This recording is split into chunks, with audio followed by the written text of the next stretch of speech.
Welcome to a video that shows how to calculate the waterline for our TCHS boat project. Here's a rough image of our boat. As you can see, I labeled the respective lengths of each side of the boat on the graph. Something special about our boat is that it has a rudder attached under the boat, which makes the calculation a little harder. And I will get to that afterwards.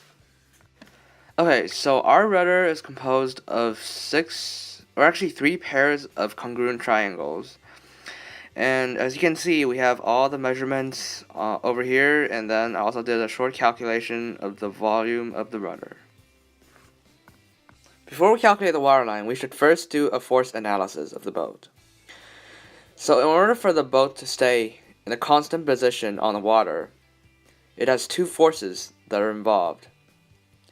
The buoyancy, which makes the boat go up, and also the pressure the boat exhibits onto the water, which makes the boat go down. In order for the boat to float, its pressure has to be equal to its buoyancy. We know that the formula for the buoyancy is the density of the liquid times the volume of the object in the liquid times G, which is a constant.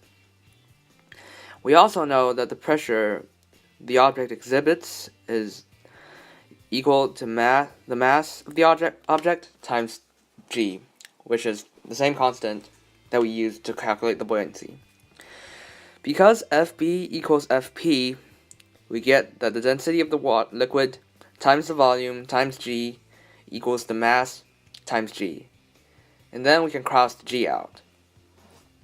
We will then be able to calculate the volume, since we already know the mass of the object, which is 6.704 kilograms, and we also know that the approximate density of water is 10 to the third kilograms per square cubic meter. So the volume that's supposedly in the water should be 6.7 times 10 to the negative third cubic meter. So now we can get to the volume. We know that the volume consists of the rudder and a portion of the boat, which we would use to calculate the waterline. Indeed, we know that the rudder is entirely underwater, so we can leave that alone for now. From our measurement, we can obtain the ratios of every side of our trapezoidal prism. So, we know that A to B to C to H is 0.962 to 0.5 to 1.5 to 0.4. We can assume that because H represents the waterline, we can assume that H equals 0.4x. Then, A equals 0.962x, B equals 0.5x, and C equals 1.5x, respectively. We know from the formula for the volume of the trapezoidal prism that the volume of the boat that is supposed to be in the water is as above. And also we got the volume of the rudder previously in the video. So now we are able to solve for x.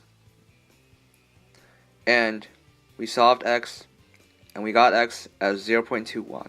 And the last step is simply multiplying 0.21, which we solved for x, by 4, and we get 8 centimeters, which should be our waterline.